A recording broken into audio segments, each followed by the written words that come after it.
it's not even like Trump necessarily has like a coherent foreign policy vision exactly. It's kind of very zero sum mentality. We talked about that before, right? It leans toward isolationism. And look, you'll hear plenty of critiques of Trump on this show. I would rather have Trump err on the side of isolationism than warmongering if those are the two choices. But when states don't play an active role in the world, then there are power vacuums that could potentially can get filled. The stereotype of China is that they're pretty good, I don't know, tacticians, like maybe the global strategy, but they are going to understand if both to secure their own future, or to kind of punch at the United States in a way to slow us down in the AI race too, right? I mean, that's Oh, maybe the most high stakes question right now in the world. oh, absolutely. I mean, I think that they're very tactically savvy. And it was interesting. I was having a conversation the other week kind of about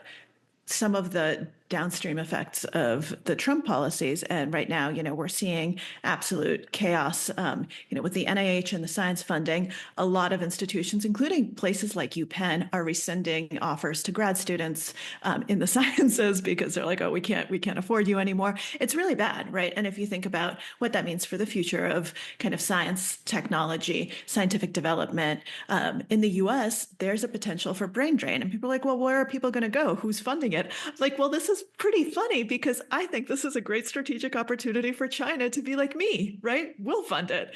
You come here and you can have a lot of money and you can do your research here. And I actually think that some people might take them up on it. And I say that they might take them up on it because I know people who have gone, to work in the UAE, who have gone to work in a lot of places that like you would think they would not want to work in because of their ideas about freedom, et cetera, but they do it because they're offered a lot of money, right? And money speaks and incentives speak. That's an interesting thing to consider when we look at, 10 years out, 20 years out, technology and science.